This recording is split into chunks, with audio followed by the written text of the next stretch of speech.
souvent dans ce genre de rencontres, notamment on a besoin de sang-froid devant les buts.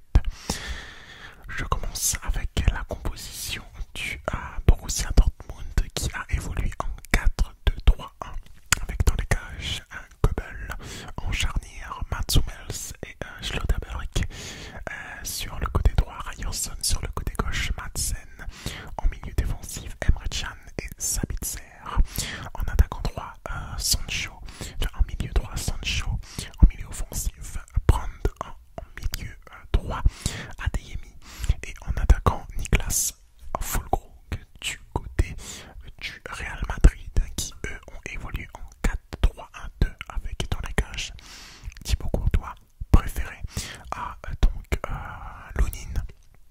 C'était son cinquième match de la saison pour Thibaut Courtois qui a fait là une belle prestation dans l'ensemble.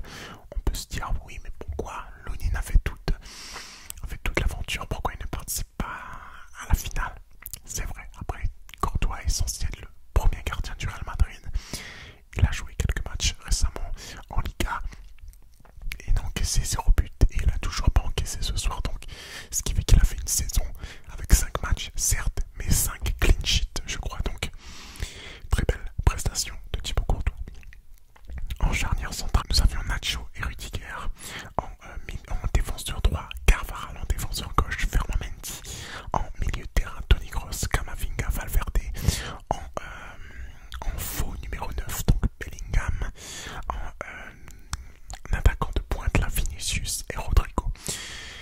Ce match a été mouvementé donc dès les premières minutes avec notamment les intrusions sur le terrain qui selon moi est complètement aberrant. Comment on peut organiser une finale de Ligue des Champions et ne pas et permettre à des gens de rentrer sur la pelouse, si c'était au nombre de 3 je crois à 7 introduits sur la pelouse en tout début de match. C'est un truc de fou, je sais pas comment c'est possible et en plus ils ont été attrapés avec difficulté a priori. Bref, on apprend au début du match que Vinicius avait de la fièvre apparemment, mais cela n'a pas empêché qu'il a fait une impressionnante première percussion avec 2 grands ponts. Alors c'était marrant parce que dès que le commentateur dit ça, il met 2 grands ponts et franchement il a percuté direct comme s'il avait entendu ce que le commentateur avait dit et qu'il s'était vexé. C'est un truc de fou. Possession intéressante du PVB. Dans les 10 premières minutes, le Real était méfiant, était un petit peu, on va dire, stressé, j'ai l'impression, si on peut utiliser le mot stressé pour le Real Madrid évidemment. 11e minute, le milieu de Dortmund propose assez d'agressivité pour empêcher les relances espagnoles. 13e minute, très bon appel de Füllkrug qui contrôle et remet rapidement à Brand qui frappe à ras de terre mais sans danger pour Thibaut Courtois. 20e minute, on a une énorme occasion là de Dortmund sur une magnifique passe de Mats Hummels à plus de 30 mètres je crois depuis son camp pour Adeyemi en profondeur. Il essaye de dribbler Courtois mais pousse trop loin son ballon, ça finit en corner. 22e minute, il y a le feu dans la défense du Real sur un cafouillage dans la défense. Füllkrug réussit à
défenseurs du Real sont extrêmement loin de l'action. La frappe est cadrée mais Courtois s'emploie pour sortir la balle.